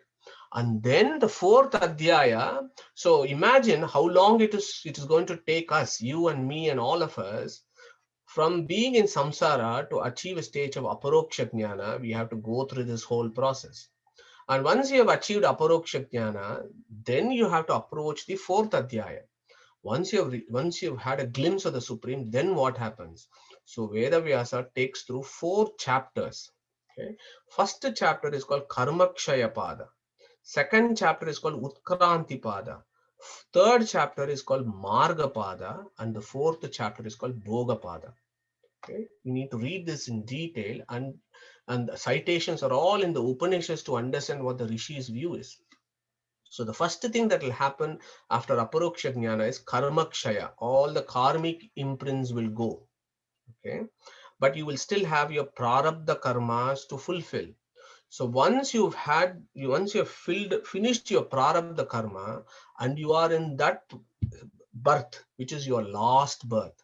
So you should reach a point where that is your last birth in this samsara. And in that last birth, at the point when the jiva departs from the body, then the jiva will go through Sushumna Nadi, as it's called, or Brahma Nadi. And then Vedavyasa talks about this in detail in this pada called Utkranti Pada, that the jiva then goes through the Sushumna Nadi and follows the Devayana path. Okay, you would have all read this. We would have all read this in Gita, talking about this Pitruyana, Devayana, the path of the sun and the path of the moon. Yeah, so basically those ideas come from Vedavyasas in Brahma Sutra. And there are a lot of discussions from Chandogya and Brihadaranyaka and other Upanishads talking about this. So the Devayana path is the marga, that is the route. And then you go to moksha, you cross over. You shed your linga sharira and you cross over to the state of liberation. And in the liberated state, you experience a positive state of bliss and you shed all your sufferings. And then the very last sutra is important. The very last sutra, Vedavyasa says, Anavrittihi Shabdat, Anavrittihi Shabdat. Yeah, so what that means is, Anavrittihi means point of no return. Once you cross over to the liberated state, that is it. You will never come back to the samsara again. Okay, so this answer to our this craving that we have, what is that liberation, how do we go, what is the direction, and so on, is described in detail in the Brahma Sutra in the 4th adhyaya. We can take it up at some point, but I just wanted to give you the route. So what is my intention here? My intention is I want to break the bubble. If some of you have that bubble, I want to break it now, of following these fake swamis and fake gurus, and there are thousands out there in Bharatvarsha at this point and elsewhere, who somehow seem to have worked out a formula to take us to liberation instantly. Yeah, for those of us who follow that, this is a caution. That is not what Vedavyasa has told us. Vedavyasa is our guru of Vedanta. It is a well-defined process, which is a long process, will involve thousands, if not millions of births. So we need to start somewhere. So we are all starting in this samsara because this is our sadhana sharira. How long it is going to take for all of us from here to reach aparoksha jnana, and after that shed our karma, then have the last birth and release ourselves, then follow the devayana path, and then go on to liberation and experience this. God only help us, but I'm just giving you a reality check here as to what is the view of the Vedantas. And I would completely detest those fake swamis and gurus who somehow seem to have found a quick solution to this problem. Yeah, that is a caution that I would humbly request that you take on board. Okay, now in that state of moksha, once you have reached that moksha, once you have reached liberation, what is the state? There is a question that comes: do the jivas maintain their individuality, their personality in moksha or not? The resounding answer is yes, yes, and yes. Jivas maintain their personalities. At least that is the view of Veda Vyasa, and that is the view of the Upanishads. Our discussion here is what the Vedas have to tell us. I'm not interested in what other philosophies are. We are interested in Vedanta and what is the Vedic philosophy. This is the Vedic philosophy, which clearly states that there is individual personality in the moksha. We may agree, we may not agree, but this is what the Vedas tell us and the Upanishads tell us. If you want to find more answers to this, I would very much advise you to go to Brihadaranyaka Upanishad, 8th chapter. The famous discourse between Yajnavalkya and Maitreyi is wholly on this. Maitreyi is asking, what is the state of consciousness in the moksha? Do the jivas actually experience consciousness? And can you believe wife and husband discussing this, and Yajnavalkya gives a detailed discourse. There are some famous verses, na pretya samnya asti. Avinashi vai ara ayam atma anuchitta dharma. So these are all very important verses from Brihadaranyaka Upanishad that establish the individual personalities of the jivas. Chandogya Upanishad will say, once they are in liberation, what do these jivas do? Okay, satatra. So I'll take this word. Yeah, I'll take this word, this particular verse here, because there's so many verses there. I just want to pick a few lines and illustrate. What does Chandogya Upanishad says? Satatra paryeti chakshat kridan ramamanaha stribirva yonirva nyatibirva upajanam smaran idam shariram sayata. And it goes on. Basically, Chandogya Upanishad says, once they are in moksha, they are not settling idly as a static being. They are constantly involved in activity. Jivas in their Jnanananda Swarupas or in companion with other jivas who are in Jnanananda Swarupas, and they are not, they're reading the Vedas, they're praising the Supreme, they're playing, they're riding Jnanananda chariots, and so on. Chandogya Upanishad says, basically telling us that it is a dynamic situation. It is not a static situation of contentless consciousness, which does not even know that it is that. Yeah, Chandogya is very clear on this point.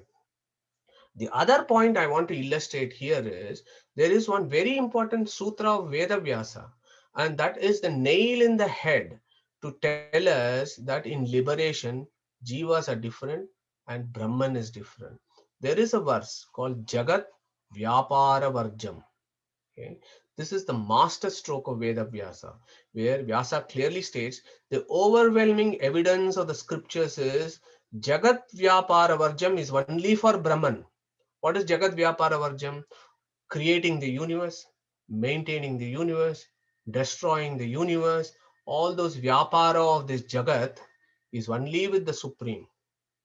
Now, he who thinks that he is the creator, he is the maintainer, he is the destroyer of this world, and he is Brahman himself, I think that can't be more delusional than, you can't get more deluded than that. Please look at Veda Vyasa Sutra. Jagat Vyapara Varsham, the purview of creatorship is with the Supreme Lord only, not with the Jivas. That clearly indicates the difference there. So at least from looking at all the Upanishads, the individual personalities exist in the moksha, and that personality is full of jnananandamaya, and that personality is not a static personality. It is in constantly dynamic doing various things. Okay, is the overwhelming evidence from the Upanishads and the Vedas and the Sutra and the Gita. Okay. Now, I want to finish off today's talk by actually reminding you one of the key arguments of Ramanujacharya from Sri Bhashya. So Sri Bhashya is a Brahma Sutra Bhashya from Ramanujacharya, who is actually dealing with this Adhyaya, and he is making a critical argumentation here. And I want to go through that critical argumentation. So Ramanujacharya says, if the survival of Jiva's personality is not accepted, the whole program of spiritual effort to get rid of misery and attain bliss will be a complete waste of time. Who wants a philosophy if all that it has to say is that he himself will cease to exist? Who wants a philosophy which states that your consciousness does not exist, but some bare, rarefied consciousness with no particular identity or content may exist? Who wants to go towards that? I am very happy in samsara if that is the case. I'm very happy with the transient pleasures and bliss I get in samsara. I don't want to go into that state.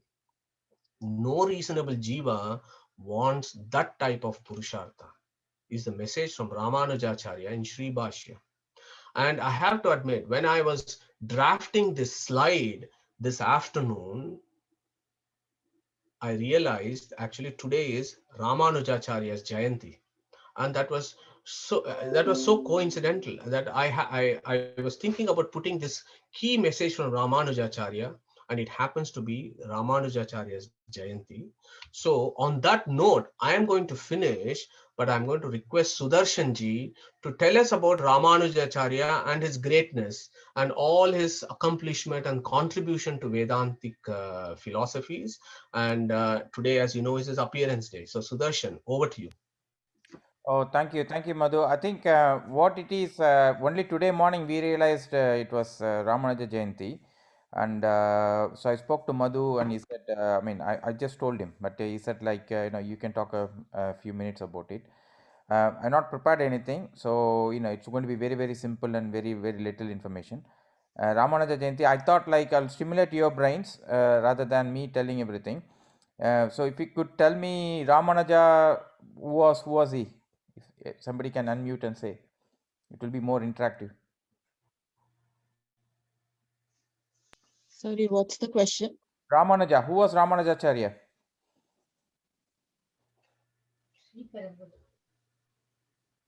Hare Krishna.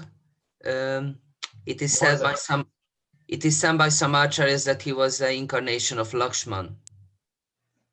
Yeah, that's right. And it's a very obvious question to the crowd, kind of crowd here. Which sort of philosophy he was talking about mostly? Vishishtadvaita. And where was he born? Sri Perambudur. Yeah, in Tamil Nadu. And I know, completely off the record, but what is Sri Perambudur recently famous for in the past 30 years? Rajiv Gandhi was assassinated. Yeah, in Sri Perambudur. I'm sorry about that, but and what about which temple he first? Do you know which temple he started working first?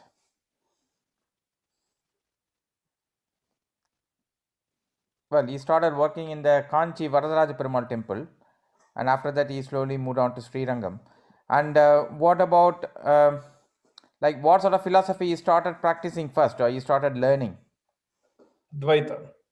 Yeah, Advaita, and then later on, and who was his guru? Yamunacharya. Yeah, that's right. And what about his married life? Did he had very long, happy married life, or was it short-lived? I know Ramanujacharya lived for 120 plus years. He had a very long life on earth. Wow. He had a long life, but I think his marriage was not very long. But I think the thing is, she was not happy with his sort of spiritual way of life, and so they parted, and she went back to his parents' house. So I don't think he has got children. The other thing is, what about which, he moved to Karnataka at some point. Which place in Karnataka did he move? Melkotai. Melkotai. And why he has to go there? I think there was was- they were about to be killed or something. Something happens and he goes and hides himself in Melkotai. I think he was persecuted by the Shaivas, I think, in Tamil Yeah, Nadu. by the king, Kulatunga Chola. He was Yeah. so He he went and hid himself in Melkotai. yeah. And which king sort of gave him protection in Karnataka? The Hoysala king, I think. Hoysala king. Vishnuvardhan. Yeah, and he sort of developed the sort of Melkota temple and in and around, and even now they have like a dam which was built by him, and it is still being used and quite productive near Melkota. And yeah, your Madhu is right. He lived for 120 years. And what about what sort of what about his sort of main as there's been some reference to his people have made attempts to kill him. Just can anybody so throw some light on that?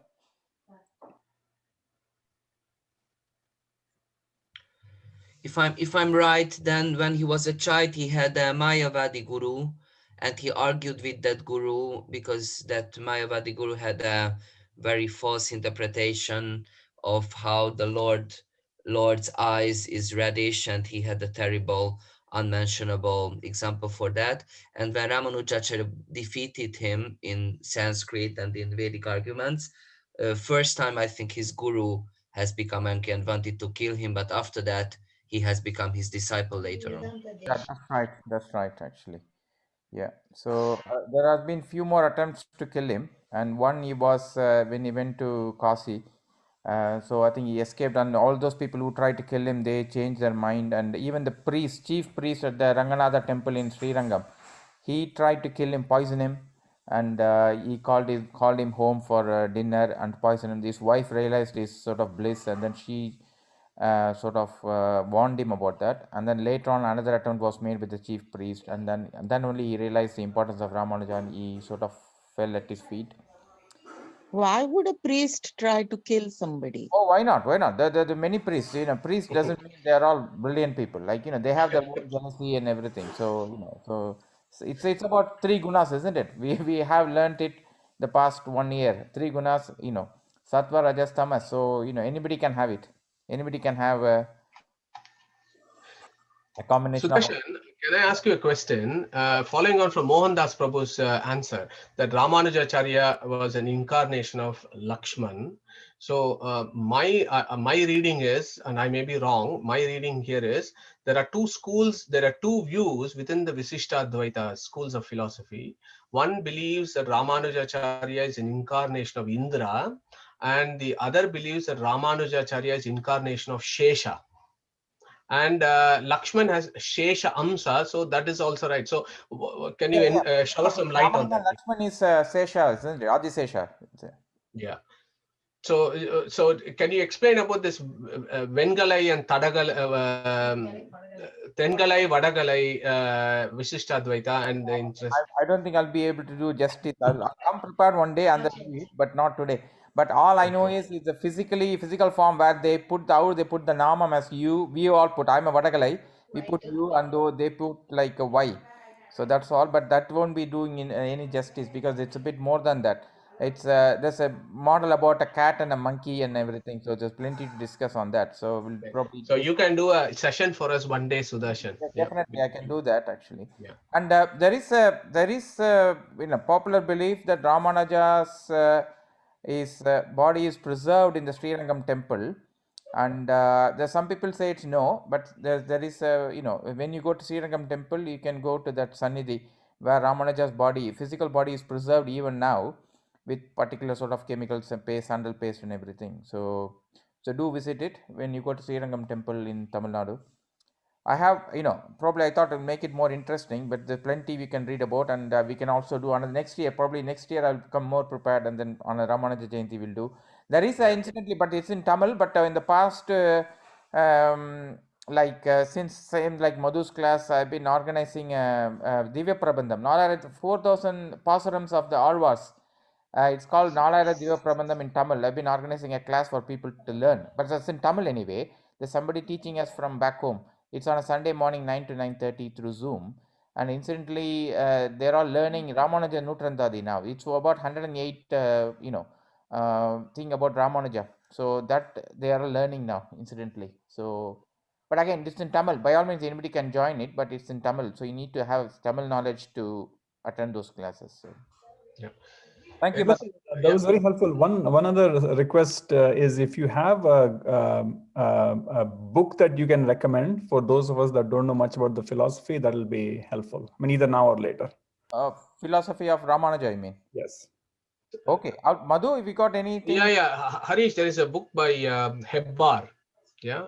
Hebbar, Comparative Studies of Visishta Advaita with Dvaita and all. It's a very beautiful book. So that I have a copy of that at home. I find it extremely useful to do that comparative analysis and so on. Hebbar. Okay. I'll send you the details. Yeah. Okay, Madhu, thank you. So on that note, Sudarshan, if you just bear with me, let me get my computer. So on that note, so for next week, so what we are going to focus is over the last 1 month, we have been discussing about states of consciousness, and we have finished today talking about that we have reached moksha now. So this is almost like, it feels like we are in moksha at this point of time. So I'm really eternally grateful to His Grace Mohandas Prabhu from Hungary, who has also joined us today. And Mohandas Prabhu is going to spend an hour and more talking to us about what is that practice of devotional service, both in samsara here, and what is that state of devotional service in moksha. So we are very much looking forward to Mohandas Prabhu's lecture. So Mohandas Prabhu, if you want to give us an introduction, and then we very much look forward to hearing to you next Sunday.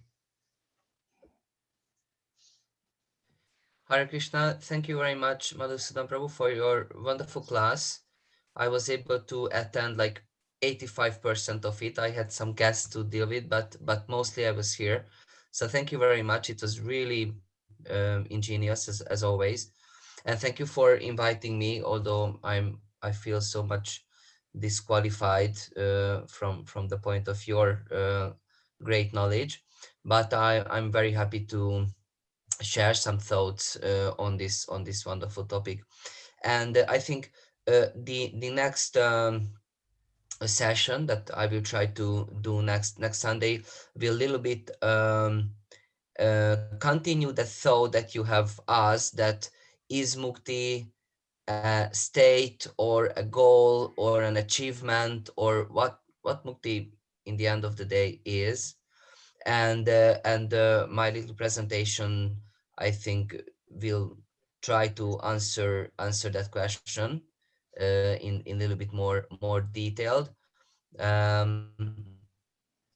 So I don't want to spoil my own, make a spoiler to my own on course or on presentation. But in the end of the day, the thing is that mukti means love to the Supreme and devotional service to the Supreme. So therefore, this is the highest understanding or highest version of mukti. So therefore, we will speak about that devotional service. Here and there means here in the material world, and there means there in the stage of consciousness of mukti, and there a place that is, of course, transcendental and eternal, but an abode of the Supreme, where the pure form of devotional service is practiced by the eternally liberated souls. Wonderful. Thank you, Prabhu. Wonderful. We look forward to that. So on that note, Krishna Pranamastu. We can take any Q&As, but Sudarshan, we might have run out of time. I don't know whether there is questions. I'm okay. I think if people are okay, it's been any questions for Madhu, please? Oh, I just had one quick question. So, Madhu, when we were talking about the states beyond the Jivan Mukti stage, is that, you mentioned that was from the Brahma Sutra. So are the Vedantic views on that consistent, or is there differences therein as well about, about the journey through those 4 stages post Jivan Mukti? So Harish, the short answer to that is Vedanta is Brahma Sutra. Yeah, anything that is outside the rules and philosophy of Veda Vyasa cannot be termed as Vedanta at all. So by definition, Vedanta means Uttara Mimamsa, and the founding father of that is Veda Vyasa. So as you know, this is the Prasthana Traya, one among the key Prasthana Trayas. And so the views there is the view of Veda Vyasa as he is given from the Apaurushaya Shruti. So the Acharyas may have a different view on this. The Mayavada school, I'm going to place it separately. And then you have the realistic schools. The realistic school's view on the 4 padas of the 4th chapter is fairly consistent Okay. about the scheme that I've given you. Okay. Thanks. Can I ask a question? Yes, Deval. So, you know, when a body dies and the jiva is released, but it's still in samsara, as in, I don't, you said something about it going into the clouds and becomes the rain and then goes into the food. What is the state of consciousness in that jiva at that time? Okay, so that's a good question, Deval. So the state of the consciousness of the jiva at that point. Remember, when the jiva leaves this stula sharira, yeah. So when it carries the so what is death at the end of the day? So the jivas have the 5 coverings, right? So the stula sharira is gone. When you shed the stula sharira, that is why artificially you call this as death. But you and I, we know that the jivas never die. When the jiva leaves this body, it carries with its sukshma sharira. Sukshma sharira is its subtle body, and in the subtle body is the Vijnanamaya kosha is still there, Anandamaya kosha is still there, Linga sharira is there, the deep memory is there. So that state of consciousness, the jiva still knows that. That is why you will see all these movies that talk about the devils and the demons and the ghosts and so on, that they seem to be seeing everything. Yeah. So that is just a very crude example of the states of consciousness of the jivas, which have not yet entered into another stula sharira. Yeah. So the consciousness of the jiva is always there. It is always there, the consciousness of the jivas. But that consciousness of the jiva is always is under the control of the Supreme. Yeah. So there is never a point where the jivas are not conscious. Yeah, I hope that makes sense. So when they come down and then they acquire another stula sharira, or the gross body, and then with the indriyas and stuff, the material indriyas, they are able to enjoy the external world. That gives them a particular type of consciousness. So there are different experiences that the jiva has, and the experiencer has to be conscious to experience something. So those are all the states of consciousness. I hope I made sense. Yeah. So it doesn't require mind as such. The mind is there with the jivas. The jivas will have material covering. That Manonmaya kosha will be there with the jivas, okay, before it enters into another body. The shastra there is when the jiva enters into another body, it sheds the previous Manonmaya kosha and acquires the Manonmaya of the new body it occupies. The new body. Okay. Yeah. Yeah.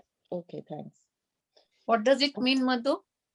It receives the, Manomaya kosha of the other body. What does it mean? So it means that we forget the past life. Correct. Yes. Okay, thank you. Madhu, and what about then exactly? I'm sorry, it's a bit going long, but still, because what you said about the jiva having the consciousness when it reaches the Paramatma, even the last phrase of Ramanujacharya, you just, you read about who wants where, you lose this and that. That's very brilliant, excellently, extremely interesting. So if the Manomaya kosha is gone, even for the previous birth, when it goes to the Paramatma, what will it remember? So if the short answer there is, it goes to Paramatma only after it sheds all its material sheets. Yeah. The Stula Sharira is not there, Sukshma Sharira is not there, Linga Sharira is not there. So the Jiva is its own pristine self. Yeah. So in that state, the Jiva which is there, which has got no material covering whatsoever, because the Jiva now is in a non-material state and a place, The jiva itself has its own swarupa indriyas. So say the scriptures. It has its own swarupa indriyas by which it experiences its consciousness of itself, its own bliss, and at the same time the association with the Supreme. So its own indriya. Brilliant. Yeah, good, good. Thank you. And well, the question I think maybe for next week for Mohandas Prabhudasa, but it's this all this whatever you're saying, it looks very much proactive, a lot of work to be done. Yeah. So is it not easy to be just following Bhakti Yoga, just passive? Yeah, so that's correct. So now, Bhakti Yoga, the whole thing has to lead towards Bhakti Yoga. Yeah, so it is mutually complementary. It is not exclusive. So the key there is one is not at the exclusiveness of the other. You cannot have bhakti in its isolation, and you cannot have jnana in isolation.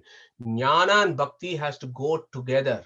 Yeah, and combine that with vairagya. So jnana, bhakti, vairagya are the three key ingredients in the soup that will take you there. So just bhakti alone on its own as an entity has to have jnana with this, has to have karma with this. When you're doing devotional service and you're jumping in kirtan, you're doing karma. And at the same time, you're doing the kirtan, understanding the greatness of the Supreme, you got your jnana. And at the same time, you are worshipping the Supreme, that you are the greatest guy with devotion. So all three should be merged together. I don't think one is superior to the other, but the starting point is yatartha jnana. You need to first start somewhere. The starting should be, you need to have the true knowledge. Yeah. And that the true knowledge should blossom and mature to proper karma yoga and then proper bhakti yoga, which is the culmination of all the Vedantic philosophies. And without bhakti and grace, you are nowhere. So that is why bhakti is the most important. But to get that pakwa bhakti or the true bhakti or the real bhakti that our acharyas are telling us, we need to get to a state of understanding. We need to have some knowledge first. Then our bhakti yoga becomes more interesting and more fruitful. Okay, brilliant, brilliant. What you mean is we can really follow the real bhakti, not what we are doing all now. I mean, the studying and all is the way to that bhakti, is it? Yeah. Knowledge and all is a way to that bhakti. Yeah. And Not ajnani bhakti, but blind faith. Because I know I had that, since I was child, I had this blind faith on God. But as we get into the knowledge, it, you know what it is. I mean, slowly it improves. Yeah, absolutely, Sheilaji. And I think at some point I told, I might have discussed this classic definition of bhakti that is given by Jayatirtha, one of the Dvaita philosophers. Says, Parameshwara Bhaktir Nama Niravadika Ananta Anavadya Kalyana Gunatva Jnana Purvakaha Swatma Atmiya Samasta Vastubhyo Api Ananta Gunadiko Antaraya Sahasrena Api Aprati Baddaha. Nirantara prema pravaha is the last word. Okay, that is important. So what Jayatirtha basically says is Nirantara prema pravaha. It is the constant flow of love towards the Supreme. And that love towards the Supreme should be much more than yourself, your family, your friends, your property, and anything else in the material world. And that love should be so much with the knowledge that the Supreme Being is the abode of infinite auspicious attributes and that he has no defects. So that is the classic definition of bhakti, which is the constant flow of love towards the Supreme, knowing him as the greatest person that is there in existence. So if we can combine all this together, then our bhakti will be fine. But to know him as Gunapurna and Doshadura, that is without defects and full of auspicious attributes, how are we going to know that? The only way of knowing that is to read the scriptures, what the scriptures are telling us, not as Nirguna, but as Sarva Gunapurna. Is what the definition there is. So unless we study and gain that knowledge, how are we going to bring into devotion? So that is where everything comes together, I feel. And that is, at least from the Dvaita saints, that is their overwhelming declaration that you need to have bhakti. Without bhakti, there is no way. That is called Gopika Bhakti, what you are saying, isn't it? Prema. Yeah. Mohandas Prabhu could be Radha able to tell us about that, but that is the classic definition of bhakti as I understand it from what Jayatirtha has told us in his works. Madhu. Can I ask a question about Ramanujacharya? I think Sudarshan, no, Mohandas, she mentioned that he is a avatara of Lakshmana. So all the gods in the pantheon, they are also avatars. Can they also be the same like Vishnu avatars? Are they similar? Or is there a difference? You just explained in today's lecture that every Ansha avatara of Vishnu is the same. And is that what is meant when people say that he was Lakshmana's avatara? I'm sure others would want to contribute. If I'll go first there, the answer there is the avatars of the avatars of Vishnu, for example, or Krishna, Vishnu, and his avatars are different from the avatars of all the Abhimani Devatas, Garuda, Sesha, Rudra, and others. Their avatars are different from the avatars of the Supreme Lord. Okay, the avatars of the Supreme Lord and the Lord himself, they are non-different, and they constantly know that they are the Supreme Lord. Whereas this is the scriptural view, I think, with all the some reading I've done in this, when the Abhimani Devatas like Garuda, Rudra, Sesha, Shiva, and others who come down earth, when they are here, they will be operating in this planet. Okay, but the moment they declare they are the avatars, they go back. Okay, I'm more confused. So there's subtle differences. So this is there's a subtle point. There is a subtle difference there with regards to whether the avatars of Abhimani Devatas actually know that they are the avatars of Abhimani Devatas or not. Do you know what I mean? Is that under control of Vishnu? So there are slight differences there. Okay. And there are some prescriptions in the scriptures about that. Yeah. Anybody else wants to contribute? Mohandas, Prabhuji, or Sudarshan? Pragnesh has raised his hand, so he'll come next, Pragnesh. Thank you. A very brief example of the difference between Bhakti Yoga and Jnana Yoga, as I learned in my childhood. Of course, Srimad Bhagavad Gita elaborates towards the end that Bhakti Yoga is the supreme yoga of all the yogas. But what I learned was that Bhakti Yoga is for simple people like me with low intellect. And the reason, the analogy given is that there is a transfer of offsprings between monkeys and cats. So in monkeys, the offspring has to get actively attached to the mother monkey when monkey is jumping from one tree to another tree. So the active efforts is on the part of the offspring. While in the cats, when cats are transferring kittens, the mother cat holds the kitten protectively enough with the pressure of the jaw, not to bite into the body, but at the same time not to drop the kitten off. So Bhakti Marg, in my opinion, this is what I learned as a child, is like kitten being transferred by the cats, where God does all the efforts. We only need to devote ourselves and chant and submit ourselves to the devotional service. Sorry, this is a mastery of Prabhuji Mohandasa, who will teach us next week, but this is my understanding. And in Gyan Marga, we have to, like what we are doing, this understanding Vedantas and understand all the philosophy and do deeper learning and intellectual debate as active effort, like in monkeys, where we have to remain attached to the various spiritual progress. So this is my understanding. So for a simple person like me, Bhakti Yoga may be an option, but I like this intellectual stimulus. Thank you for giving opportunity. No problem, Pragnesh. That's thanks for your contribution.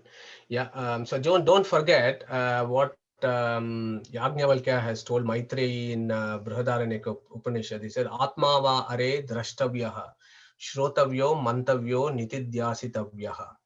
Purusha Shikta has said very clearly, Tam evam vidwan amrita iha bhavati. Yeah, these are all clear statements of scriptures, and we should take those into our lives and adopt it. Tam evam vidwan, only if you know me like this, there is a scope for amrita for you, is the Purusha Shukta of Rig Veda. And Yajnavalkya has said, if you want to know him correctly, you have to Atmava are drashtavya. If you want to know him, to see him means to know him. If you want to know him, shrotavyo, mantavyo, nitidyasitavyaha. You have to read, you have to do manana, revise, recapitulate, and you have to meditate. So those three are the steps in the Shastras, and it's up to us whether we want to follow the formula that is given in the Shastra, or if there is a shortcut to it. I don't know if there is a shortcut, but this seems to be the formula there for a proper Pakwa Bhakti. So knowledge is indispensable, Pragnesh, at least from where I see it. Dry bhakti without love, unless you know somebody, you cannot fall in love with that person, full stop. Yeah, you need to know that person. And to know that person is what knowledge is all about. So you need to have that knowledge. Otherwise, you can't fall in love with somebody, I think. Brilliant. Mohandas Prabhu, please, yeah. So sorry, I will have the whole session next week, so I don't want to take more time. Just one thought in this that Pragnesh Prabhu has mentioned. Krishna says in the Gita that Bahunam Jammanamante Jnanavam Prapadyate Vasudeva Sarvam Iti Samahatma Sudurlabha. So Krishna says that after many Bahunam Jamma, many births, a Jnana yogi can reach the platform of bhakti if he's doing well his jnana.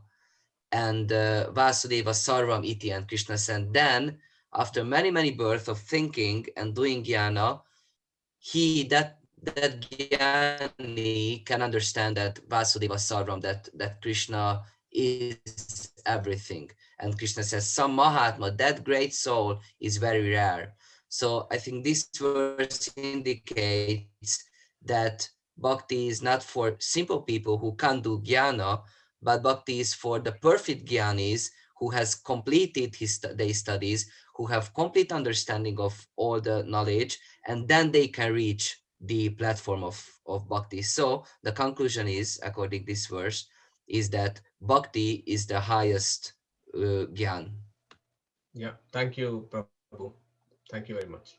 Yeah. Thank you, Madhu, and thank you, everybody. I think we'll bring this session to a conclusion because it's been nearly 2 hours now, and we'll all give a big, we'll chant Om to conclude the session. Thank you, Madhu. Om. Thank you. See you all next week. Yeah. Thank you. Thank you. Thank you, Mohandas Prabhu. Thank you. Hare Krishna. Hare Krishna. Thank you. Hare Krishna, I thank you. Hare Krishna.